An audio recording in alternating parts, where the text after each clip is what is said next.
Okay, here is part 2. And so in part 1, we went through this, and we went through 1 through 6, and then I asked you to do 7, 8, and 9 by yourself. So hopefully you did.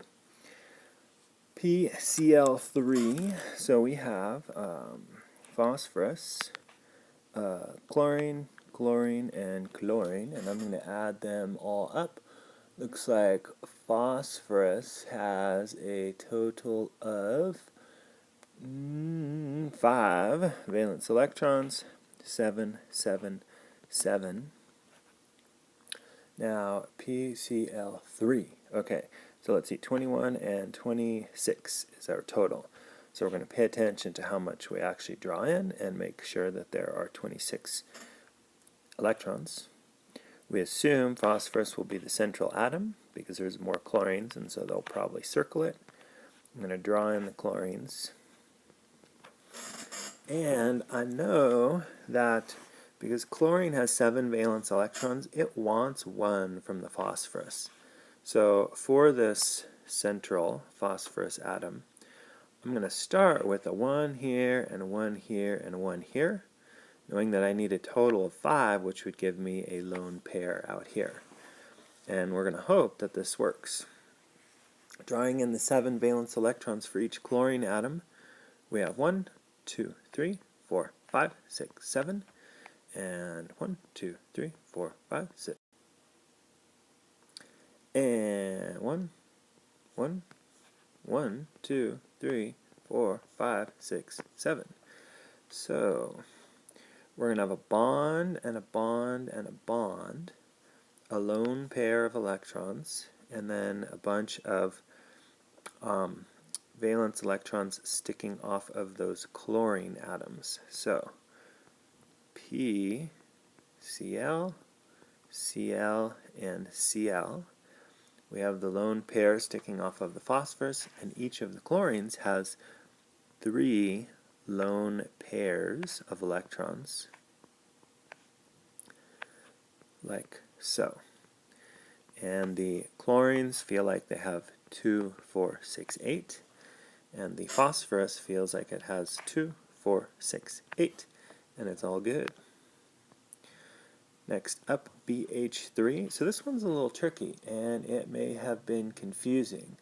Boron has a total of 3.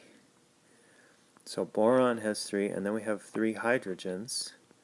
1, 2, 3, 1, 2, 3, giving us a total of only 6 electrons. So boron happens to be one that actually doesn't need a full octet. So this is how it looks.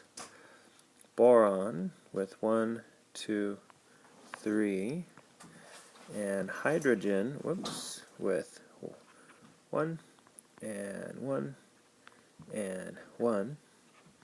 So we have a bond and a bond and a bond.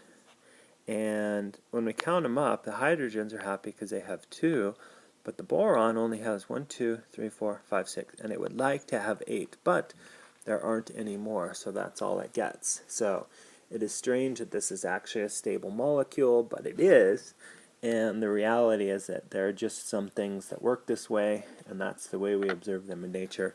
But when you're going through this and drawing the dot structure, there's no way to know. So it's rare that we will come across something that's weird like this, but I thought I'd throw that in there just to let you know that sometimes that's the way it works. And so lastly, we would draw this. And there are no lone pairs sticking off. All the electrons are taken up by the bonds. 2, 4, 6. Okay, H2S sulfur having a total of 6 valence electrons. So we have hydrogen, hydrogen, and sulfur. 1, 2, and 6, giving us a total of 8. Looks like it's going to work out well. We assume sulfur would be in the middle. This guy's from hydrogen, this guy's from hydrogen. And then from sulfur, we have 1, 2, 3, 4, 5, 6. So sulfur looks like has a total of 8 around it. Hydrogen has a total of 2. Hydrogen has a total of 2. And we end up with this and 2 lone pairs sticking off of the sulfur. So hopefully you got those answers. Let's take a look at part 3.